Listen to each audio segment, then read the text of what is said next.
All right, welcome back. Now I'm going to hopefully share something that's a little bit more encouraging when it comes to tiny wins. Last time I was really venting and trying to warn you guys about the valley of disappointment, or what I call hell on earth. Okay. There's this period of time between when you start tiny wins and when you start getting progress that you feel like you're not seeing anything. So you feel like nothing's happening. So the last video was kind of touching on that. But this one's going to be more encouraging. So this one is called the Plateau of Latent Potential. I think I might have, misnamed this, but basically this is what James Clear calls, there's a critical point in any process of growth where, because growth is exponential, there's going to come a point where, yes, you're lower for a while, but then you hit this point where all of a sudden your progress starts exponentially rising. Right. To the point where, people are surprised because, again, most people view things as linear, right? They're like, okay, you only put in a year in. How are you this good already? So what I'm going to do is I'm going to share with you a few quotes. I have all of these quotes in my roadmap of self-transformation doc. I'll put that in the link in the description, but feel free to check out these links here. But I'm going to read a few quotes from James Clear and then just talk about what this looks like practically as well. So, well, the first thing is he talks about in Atomic Habits, really chapter 1, is he talks about, you have to remember that because habit building, or the progress of habit building, is exponential, you have to view things as delayed or reflected, right? So to start off, your outcomes are a lagging measure of your habits. Your net worth is a lagging measure of your financial habits. Your weight is a lagging measure of your eating habits.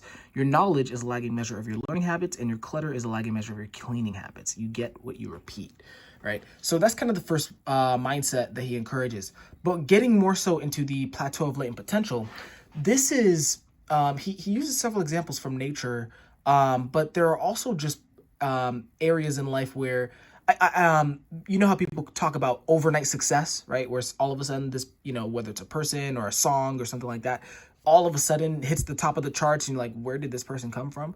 This is the dynamic of the plateau of latent potential, or sometimes he calls them breakthrough moments. And so I'm going to read a few of these quotes and then hopefully share some real life examples from my doc as well. So starting off here, tiny changes often appear to make no difference until they cross a critical threshold and unlock a breakthrough moment that unleashes a major change and or a new level of performance.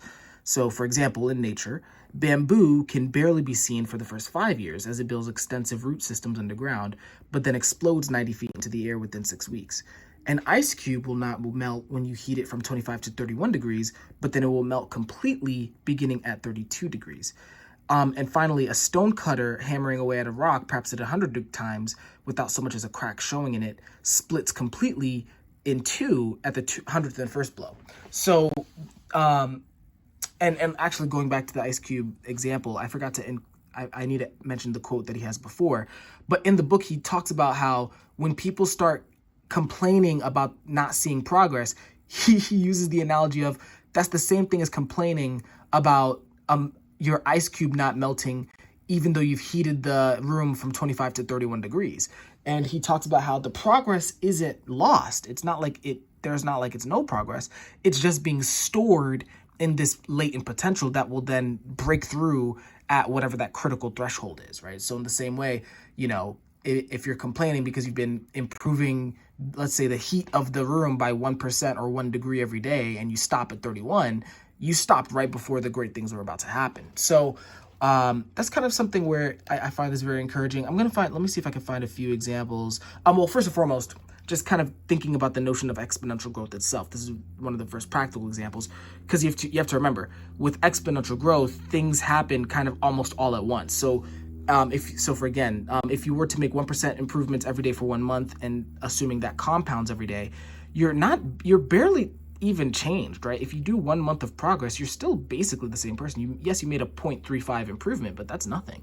And then, for 3 months, yes, you start seeing, maybe 2 to 3 times better, which is not bad, but it's not until that 1 year where it really is like, oh man, you made 37 times more. And check this out. Even if you hit 6 months, you're only at 6 times better. And so even between 6 months and a year, there's a huge jump in progress. So that's kind of first area of improvement, or encouragement rather. And then what I'm going to look at is I do want to look at, once again, I'm going to use Kobe Bryant, and then I'm also going to use Jordan Peterson. So starting off with Kobe Bryant.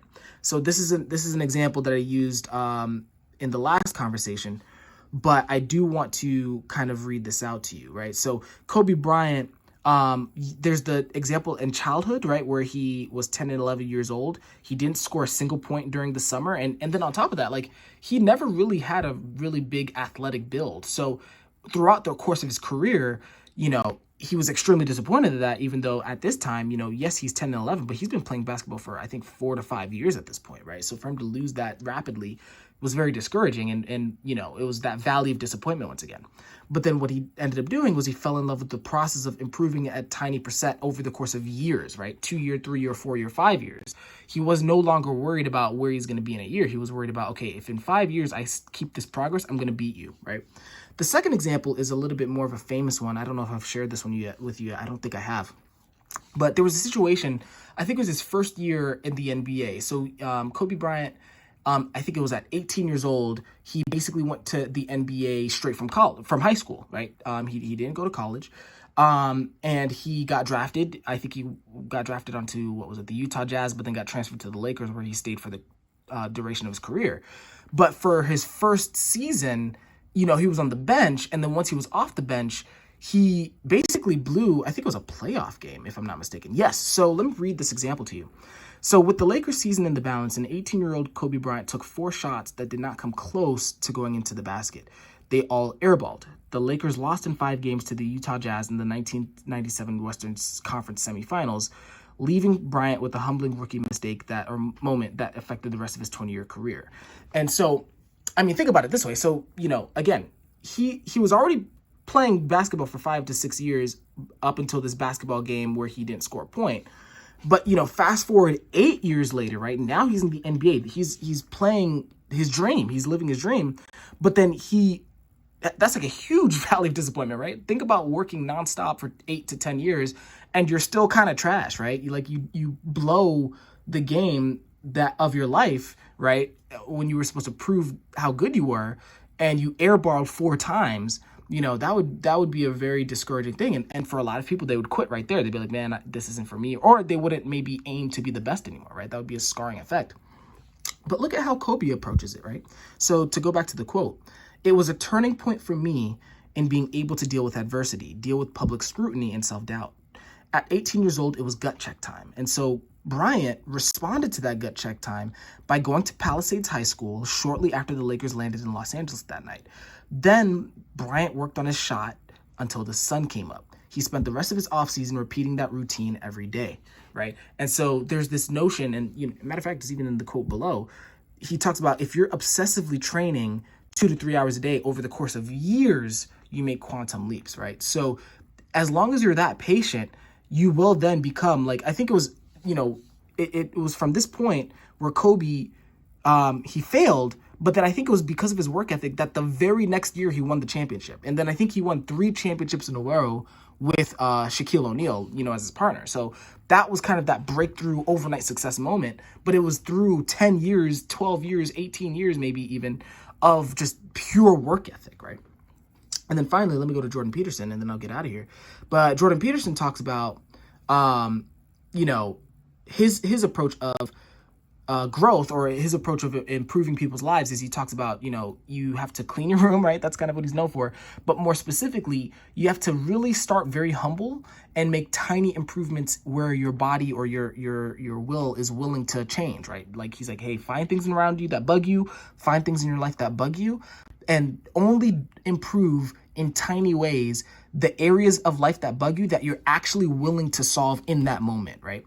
But then he talks about how, hey, just imagine what would happen if you kept making those tiny improvements every week for 10 years. Things would be so much better for you that you can't even imagine it with that much improvement.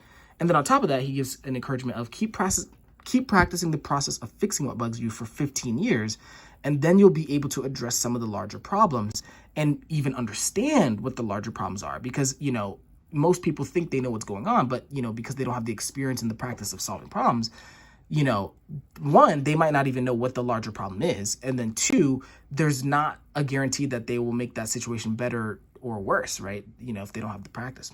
So anyway, hopefully I'm not rambling. I do hope this is a little bit more encouraging, but just to get back to the point here, sorry. The valley of disappointment fucking sucks. You got to endure it. You got to find a way to love the process as you're going through this, because otherwise you're going to give up. But then just know that your overnight success is coming. There's this critical threshold right here, somewhere in your process, as long as you're consistent, that if you can make it there, you're going to spike, and then everyone who's on this line is like, man, what the fuck? How did this guy get so good so fast, right? So anyway, that's about it. Hope this was encouraging to you. As I will put the links in the description for those quotes, as well as for the roadmap of self-transformation doc that I'm working on. Feel free to leave a comment if this is something that you guys are interested in. I can make more about this type of stuff, but I mean, I'm pretty much gonna make tiny wins videos for the rest of the year at least. So, but if you have any comments, feedback, criticism, feel free to leave in the comments. So thank you so much for watching. Hope you guys have a great week, and I will see you guys soon. Take care.